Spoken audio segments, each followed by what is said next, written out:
incidents were observed around Mariupol in the past day, half of them with the use of heavy arms.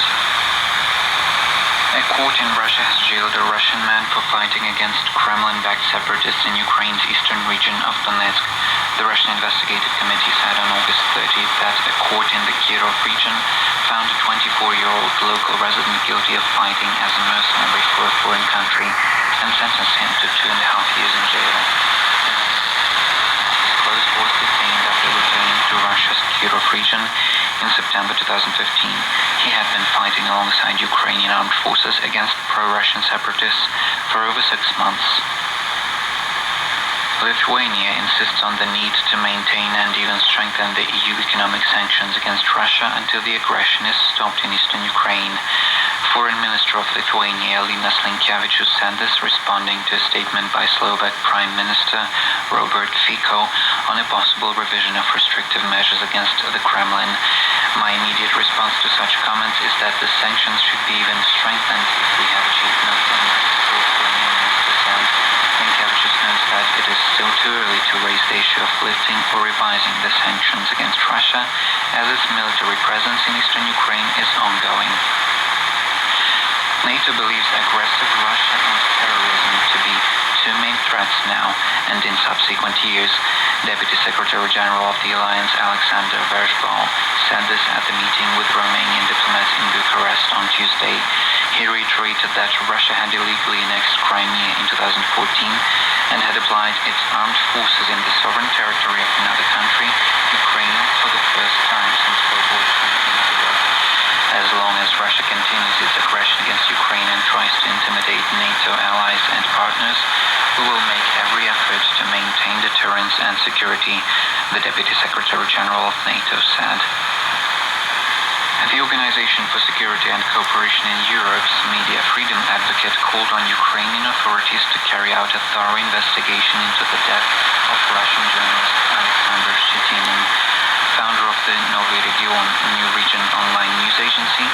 He was found dead in his apartment in Kyiv on August 28th. The circumstances of this tragedy must be swiftly and thoroughly investigated, OSCE representative on freedom of the media Dunya Mijatovic said. His death is a loss for the media community. Shchitinin, originally from the Russian Federation, worked as a journalist in Ukraine for several years. Ukrainian police said they suspect Shchitinin's death was a suicide. President Petro Poroshenko and head of the Batkivshchina Fatherland Party, Yulia Tymoshenko, remain the top-rated politicians who would win a presidential election, according to a survey conducted by the Social Monitoring Center and at the Ukrainian Institute of Social and Economic Transformation, part of the National Academy of Sciences. The poll showed Poroshenko in the lead, with 12.5% support of all respondents who have already made up their mind. Tymoshenko is second, with almost 10% of those polled. And that's the news from Radio Ukraine International with me, Bogdan Zhuk.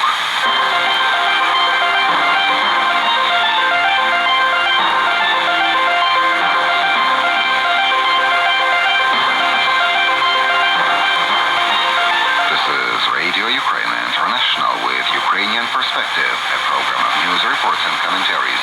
I'm Andrew Bonder and the studio producer is Lyudmila Sudakova.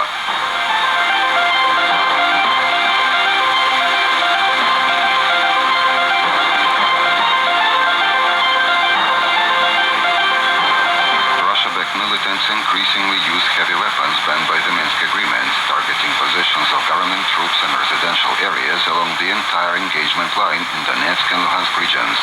More than 90 enemy strikes have been reported since Monday night. As a result, one Ukrainian soldier has been killed, wounded, and two have suffered concussion. Presidential military spokesman Colonel Andrei Lysenko said at a news briefing on Tuesday.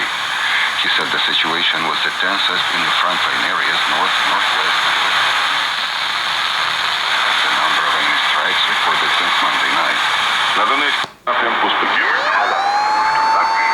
Найбільш гаряче в районі Світлодарська. In the Donetsk sector, there has been not a single fight. Yes, the Svitlodarsk community, the industrial part of Avdiivka and the Donetsk airport area remain the hottest part. Enemy tanks and heavy artillery have again shelled the area. The coal mine and the village of Piski, 4 miles of the net. military intelligence reports, last night the militants intentionally shelled the village of Trudovsky and the town of Yesenovata, both controlled by them. Before the shelling, the local militia authorities warned the residents about the Ukrainian army strike and advised them to evacuate. The homes they left were then looted, said Colonel Andrei Lysenkov. Meanwhile, the military intelligence has again reported the presence of heavy weapons in the separate